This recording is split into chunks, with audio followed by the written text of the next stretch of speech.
Doctor शरद, सबसे आसान तो मुझे लगता है कि बैंक में फिक्स डिपॉजिट में पैसा डालना है। बिल्कुल सिंपल सा स्टेप होता है। बैंक जाइए या आजकल तो ऑनलाइन भी बड़ी आसानी से हो जाता है और पैसा डाल के निश्चिंत हो जाइए। तो ये इसके बारे में मुझे आपसे जानना है कि क्या ये सेफ होता है या नहीं, और ऐसा करें भी है या नहीं करें, क्योंकि आजकल आप देखते हैं कि तरह तरह की खबरें आती है। जी तो ये जानना आपसे बहुत ज़रूरी रहेगा। बिल्कुल। डॉक्टर स्वाति, देखिए, बैंक के फिक्स डिपॉजिट को जो मैं अगर एज ए फाइनेंस एक्सपर्ट बात करूं, मैं थोड़ा सा आलसी तरीका मानता हूं। क्योंकि जब कुछ नहीं सूझा, किसी के पास पूछने नहीं गए, कुछ नहीं किया, तो उठा के चलो बैंक को फोन किया, उसने फिक्स। हालांकि मैं ये साथ में जोड़ना चाहूंगा कि पिछले 2-3 साल से फिक्स डिपॉजिट्स के रेट बहुत अच्छे हैं, 7-8% के करीब दे रहे हैं, सीनियर सिटीजन को और ज्यादा देते हैं। पर फिर भी मैं इसको थोड़ा सा आलसी, मेरी बात सुन के हो सकता है कुछ बैंकर्स के कान खड़े हो जाएं और उनको ये बात अच्छी नहीं लगे, पर मैं ये नहीं कहता कि आप बैंक फिक्स डिपॉजिट में मत रखिए, पर थोड़ा सा आलसी तरीका है। और अभी हम इस एपिसोड में थोड़ा सा और गहराई में जाके बात करेंगे। पर पैसे की बात आती है तो दिल धड़कना शुरू हो जाता है, और जब दिल धड़कता है तो हम जो कोलेस्ट्रॉल का टेस्ट कराते हैं जाके, जिन लोगों को खासकर कोलेस्ट्रॉल की प्रॉब्लम है और लिपिड प्रोफाइल उसको बोला जाता है, उसका टेस्ट कराते हैं। उसमें कुछ HDL LDL करके आता है, मुझे याद है किसी की मैं रिपोर्ट एक बार देख रहा था। तो पहले तो ये बताइए, ये कोलेस्ट्रॉल वाकई में खतरनाक है? ये आपसे इसमें जानना चाहेंगे। और ये जो LDL HDL होता है, ये कहाँ तक इसमें चिंता करने की बात है, और 100 में से कितने लोग होंगे, ये भी मैं जरूर जानना चाहूंगा आपसे कि 100 में से ऐसे कितने लोग होंगे जिनका वाकई में ये बिगड़ा हुआ आता है, भले ही उन्होंने टेस्ट ना कराया हो, पर अगर टेस्ट कराने बैठ जाएं तो क्या होगा। तो ये आज आपसे इसमें जरूर जिक्र करवाना चाहूंगा। बिल्कुल। मैं हूँ doctor Swati Maheshwari, internal medicine specialist. और मैं डॉक्टर शरद कोहली, इकोनॉमिस्ट और फाइनेंस एक्सपर्ट। यहाँ पर बात होती है पैसे की और सेहत की।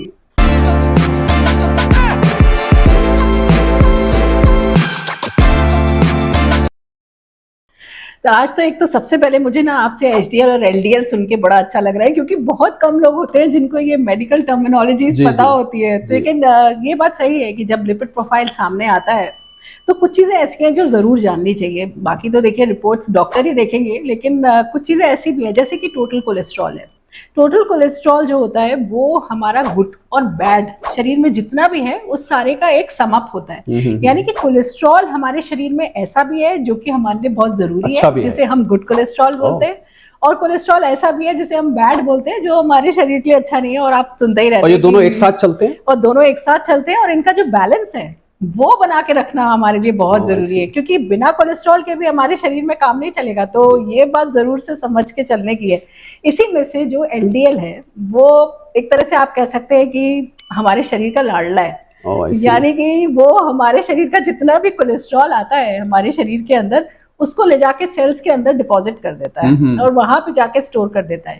थोड़ा सा तो कोलेस्ट्रॉल ठीक है, क्योंकि हमारी बॉडी को उसकी जरूरत है, लेकिन जब ये ज्यादा होने लगता है तो यही कोलेस्ट्रॉल जो है फिर हार्ट अटैक, ओबेसिटी और इन सब चीजों को जन्म देता है। आपकी बात सुन के मुझे समोसे और भटूरे याद आ रहे हैं कि वो उसमें कहीं तेल की जगह ऐसा लगता है उसको LDL में ही तला जाता है। बिल्कुल, यही LDL है। ओह, आई सी। एक्चुअली यही LDL है, बिल्कुल। और जो HDL होता है वो एक तरह से हमारी बॉडी का पुलिसमैन है या हेडमास्टर है, जो कि जितना भी कोलेस्ट्रॉल शरीर में हमारे घूम रहा होता है और उसे लगता है कि ये फालतू है, वो ले जाके उसे लिवर के पास प्रोसेस कराने के लिए ले जाता है ताकि शरीर से बाहर निकल जाए।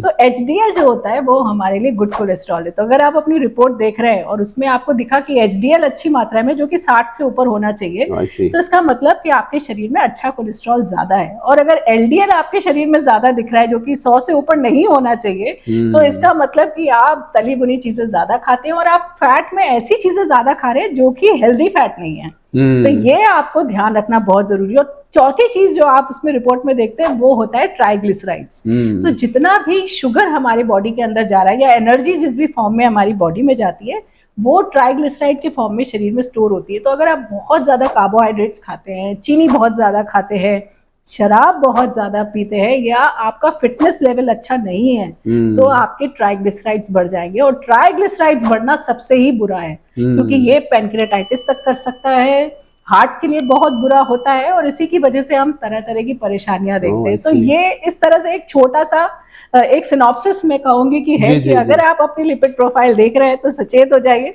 और जान लीजिए कि आप क्या गलत कर रहे हो और क्या सही कर रहे हो। तो इसको डॉक्टर स्वाति, इसको समय समय पर चेक कराना चाहिए। बिल्कुल, डेफिनेटली। देखिए, कम से कम साल भर में एक बार, और अगर आप बहुत प्रोएक्टिव हैं और अगर आप बहुत ज्यादा स्मोकिंग करते हैं, अल्कोहल लेते हैं, फिटनेस लेवल अच्छा नहीं है, पेट पे बहुत ज्यादा मोटापा है, हार्ट की प्रॉब्लम्स हैं, तब तो 6 महीने पे एक बार कम से कम हमें अपना कोलेस्ट्रॉल चेक कराना चाहिए। अब आपसे पूछ लेते हैं कि बैंक डिपॉजिट, जैसे अभी आप बता भी रहे थे, कि इसको थोड़ा और डिकोड करिए कि ये कैसा रहता है। और कई बार बहुत सारे लोग ऐसे होते हैं जो दिमाग नहीं लगाना चाहते, या उनके पास इतने एवेन्यूज नहीं है कि वो पता कर सके कि और कहाँ लगाए, तो क्या उनके लिए ये ठीक है कि बैंक डिपॉजिट्स कर दे? बिल्कुल, सबसे पुराना और सबसे आलसी तरीका इन्वेस्ट करने का बैंक फिक्स डिपॉजिट से। जब कुछ नहीं सोचता तो आपके बैंक के आजकल रिलेशनशिप मैनेजर्स हैं, वो फोन कर करके, खासकर उनको जब एफडीज की जरूरत होती है, आपको फोन करके वो आपको कन्विंस कर लेते हैं। पर अगर आप चाहते हैं कि आपका पैसा आपके लिए काम करे, तो आपको अपने पैसे के लिए काम करना पड़ेगा। पहले आपको करना पड़ेगा, फिर पैसा। और बैंक फिक्स डिपॉजिट, हालांकि मैंने जैसे पहले कहा, मैं फिर से दोहराना चाहूंगा कि 7-8% इतना बुरा भी नहीं है, पर हम ये नहीं भूलते कि उसमें से टैक्स कट जाता है, और टैक्स कट के वो कुल हाथ में आपके 6%, 5-5.5-6% आता है। तो मैं 5.5-6% को डॉक्टर स्वाति बहुत अच्छा नहीं मानता हूँ। सही बात। जैसे HDL 60 से नीचे का अच्छा नहीं होता ना, ऐसे ही ये समझ लीजिए 5.5-6 से अच्छा नहीं होता, क्योंकि आजकल इतने एवेन्यूज हैं इन्वेस्ट करने के। लोग, आप मानेंगे नहीं, एक महीने में 3-3, 4-4% के रिटर्न्स लेते हैं स्टॉक मार्केट से। स्टॉक मार्केट से रिलेटेड जो प्रोडक्ट्स होते हैं उससे। गोल्ड किसी ने इन्वेस्ट किया है तो पिछले 2 सालों में गोल्ड ने करीब नहीं तो 40-50% रिटर्न दिया। इसका मतलब महीने का करीब एक साल का 20-25% हो गया। तो मुझे लग रहा है ऐसे में जब आपका पैसा आपके लिए साल का 5-6%, 7% देगा, तो मैं इसलिए उसको आलसी बोलता हूं। बाकी फिक्स डिपॉजिट रखने में तो मेरी सलाह सबको, ये जो लोग हमारे इस शो को फॉलो करते हैं, सेहत भी पैसा भी को, उनके लिए मैं सलाह देना चाहूंगा कि आप करिए बैंक फिक्स डिपॉजिट। वरना ऐसा ना हो कि बैंक वाले मेरे पीछे पड़ जाएं कि आपने तो हमारे बैंक से सारे फिक्स डिपॉजिट ही उड़वा दिए और कल को हमारे ऊपर मुकदमा कर दें। मैं ये नहीं कहता आप बैंक फिक्स डिपॉजिट मत करिए, पर आप बैंक फिक्स डिपॉजिट को, एक तो 2 चीजें इसमें देखने वाली। पहला तो इसका कुछ हिस्सा, मान लीजिए आपके पास 1 लाख रुपए हैं, तो आप उसमें से 15-20 हजार रुपए बैंक फिक्स डिपॉजिट में रख सकते हैं। दूसरा इसमें पॉलिसी है कि आप इसको एक ट्रांजिटरी इन्वेस्टमेंट कर सकते हैं, कि जब तक के लिए आप सोच रहे हैं कि मैं कहां इन्वेस्ट करूं, आप एक्सपर्ट से मिलते हैं, आप गूगल पे पढ़ते हैं, आप रिसर्च करते हैं, आप अपने फ्रेंड से पूछते हैं। इस सब प्रोसेस में टाइम लगता है, 1-2 महीने, 3 महीने, 6 महीने भी कई बार लग जाते हैं। सोच के समझ के तो करना ही है। तब तक के लिए आप बैंक फिक्स डिपॉजिट्स का इस्तेमाल कर सकते हैं। पर आप अगर 4-4, 5-5 साल के लिए बैंक फिक्स डिपॉजिट में रख देंगे तो, और बड़े बड़े अमाउंट रख देंगे, वो मुझे लगता है कहीं पर थोड़ा सा, एक हम लोग फाइनेंस में टर्म होता है जिसको हम बोलते हैं अपॉर्चुनिटी कॉस्ट। तो अपॉर्चुनिटी कॉस्ट की डेफिनेशन होती है, opportunity cost is the opportunity lost. क्योंकि आपने जो, मान लीजिए आपका पैसा 15% कमाता, आपने 5% पे रखा हुआ है, तो 10% 3 साल के लिए रख दिया तो 30%। इसका मतलब किसी ने अगर 1 लाख रुपए रखा है तो उसका करीब 30 हजार रुपए का नुकसान हो गया। कम रिटर्न नहीं आया, हम इसको ऐसे देखते हैं कि नुकसान हो गया। तो ये मुझे ऐसे नजर आता है। पर आपने कोलेस्ट्रॉल का नाम लेके ना मेरे दिल की धड़कन बढ़ा दी है, क्योंकि हालांकि मेरा व्यक्तिगत जो पर्सनल रूटीन है बहुत एक्टिव है, पर फिर भी ये ऐसी चीज है, मुझे सुनने में आता है कई बार लोग, बहुत एक्टिव लोगों को भी हो जाता है। और इसमें 2 चीजें मैं जानना चाहूंगा। एक तो क्या इसका कुछ जीन्स से भी लेना देना है? अगर आपके परिवार में किसी को है, आपके फादर को या आपके दादाजी को या मदर साइड किसी को है, तो हो सकता है। और दूसरा ये कि क्या हम ये लिपिड प्रोफाइल बार बार जाके हम लैब में कराएं, या घर में किसी को बुलाएं, बार बार ब्लड के हमारे सैंपल्स लेके जाए? क्या इसके अलावा और भी कोई तरीका है कि हमें ऐसी एक्सरे विजन हो जाए कि हमें देख के पता लग जाए कि हमारे खून में वो दोनों साहब जो हैं, अच्छे और बुरे, वो कितना कितना बह रहे हैं? है कोई तरीका? बताइए। देखिए, बहुत अच्छा सवाल है आपका शरद जी। सबसे पहली बात तो ये है कि देखिए, ब्लड टेस्ट तो कराना ही पड़ेगा। अगर आपको अपना लिपिड प्रोफाइल जानना है तो उसके लिए तरीका वही है। लेकिन एक जो आपने पूछा जीन से रिलेटेड होता है क्या, तो देखिए डेफिनेटली बहुत सारे लोगों में हम देखते हैं कि फैमिली में ये हिस्ट्री चलती है कि जल्दी हार्ट अटैक्स हो जाते हैं, प्रीमेच्योर डेथ्स हो जाती है फैमिलीज में, और कोलेस्ट्रॉल हाई होना भी कुछ फैमिलीज में रन करता है। ऐसी स्थिति में लिपिड प्रोफाइल के साथ आपको एक टेस्ट और कराना चाहिए, और उसे हम बोलते हैं लाइपोप्रोटीन ए। तो अगर आप सुन रहे हैं और आप इस शो को फॉलो करते हैं, तो अगर आपके फैमिली में जल्दी जल्दी डेथ्स होती हैं हार्ट की वजह से, या प्रीमेच्योर जो है हार्ट अटैक्स लोगों को हो रहे हैं, तो आपको ये टेस्ट जरूर कराना चाहिए, जिसे हम बोलते हैं लाइपोप्रोटीन ए। ये भी एक ब्लड टेस्ट है जिससे पता चलता है कि आप में कितने चांसेस हैं और हम उसके लिए क्या कर सकते हैं पहले से। वहीं अगर हार्ट का रिस्क है तो एक और टेस्ट है जिसे हम बोलते हैं एपोलाइपोप्रोटीन बी। ये टेस्ट भी एक इंडिपेंडेंट रिस्क फैक्टर होता है, यानी कि अगर आपका एलडीएल सही आ रहा है और अगर आपका एपोप्रोटीन बी बढ़ा हुआ है तो भी आपको हार्ट अटैक होने के उतने ही चांसेस है, इसलिए उसको भी कंट्रोल करना जरूरी है। तो अगर आपको ऐसा लगता है कि हार्ट रिस्क ज्यादा है, आपके लाइफस्टाइल ऐसा है या और जो है फैमिली में इस तरह की बातें रही है, तो ये 2 टेस्ट बहुत जरूरी है कराने, एपोलाइपोप्रोटीन बी और लाइपोप्रोटीन ए, और साथ ही में इसके हम एक और करते हैं HSCRP। जैसे CRP के बारे में आपने कोविड के टाइम में बहुत सुना होगा। ये एक इन्फ्लेमेटरी मार्कर है जिससे भी ये पता लगता है कि आगे चल के हार्ट अटैक होने की कितनी संभावना है। तो ये टेस्ट जो है जरूर करने चाहिए। और जैसे आप अभी बता रहे थे, आई थिंक एक बहुत इंटरेस्टिंग बात है कि एक हमारी आमदनी है जो हम कमा रहे हैं, और एक जो आमदनी हम कमा करके लाए उसे कैसे बढ़ा सकते हैं, ये एक तरीका है जो कि बहुत ही इंटरेस्टिंग है कि आपके पॉकेट में अल्टीमेटली जो पैसा आ रहा है वो बढ़ रहा है। तो ये बताइए कि हम बैंक में जो पैसा रखते हैं वो कितना रखना चाहिए हमें बैंक में पैसा? बहुत ही अहम सवाल है, और मैंने एक पर्सनल तौर पे एक सर्वे किया था कुछ महीने पहले, और मैंने देखा कि ज्यादातर लोगों को ये नहीं पता था।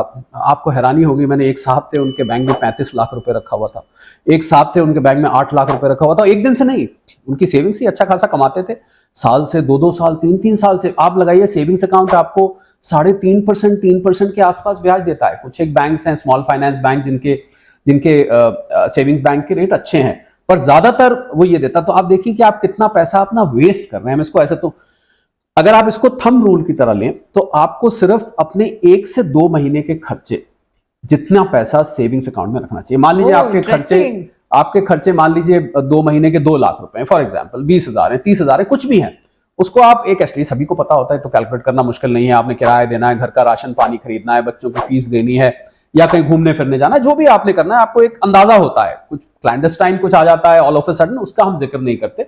तो 1 से 2 महीने के से ज्यादा पैसे अगर आप सेविंग्स अकाउंट में रखते हैं, तो जैसा कि मैंने कहा, opportunity cost is the opportunity lost.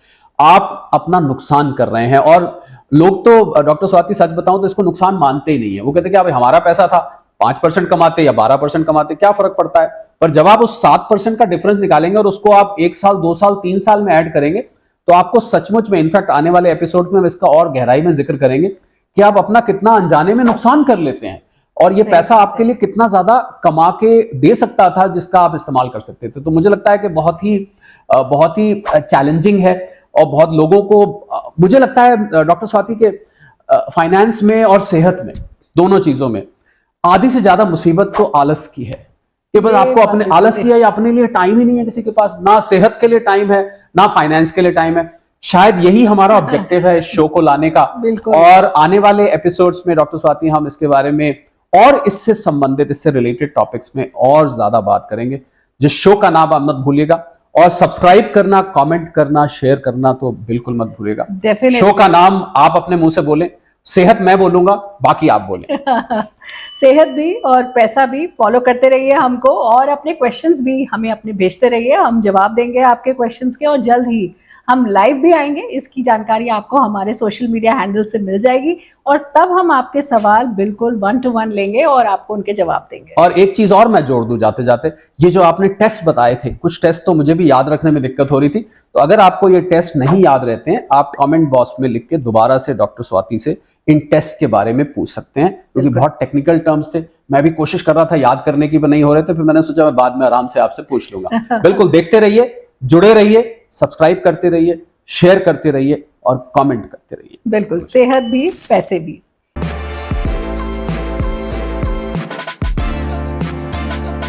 वैसे शरद जी, जब एंड में इन्वेस्टमेंट के पैसे आते हैं ना निकल के, तो ऐसा लगता है जैसे 1-2 सैलरी तो फ्री की ही मिल गई आपको। बिल्कुल, आपको हैरानी होगी निकाल के, बिल्कुल एक सैलरी एक्स्ट्रा बन जाती है। और कहाँ हम सैलरी बढ़वाने के लिए लड़ाई करते रहते हैं एम्प्लॉयर से, इनकम बढ़ाने के लिए भाग दौड़ करते रहते हैं, और ये नहीं समझ पाते कि हमारा ही पैसा हमें 1-8 महीने की राहत दे सकता है। बिल्कुल, तो इसलिए इन्वेस्टमेंट करना बहुत जरूरी है। जी हाँ।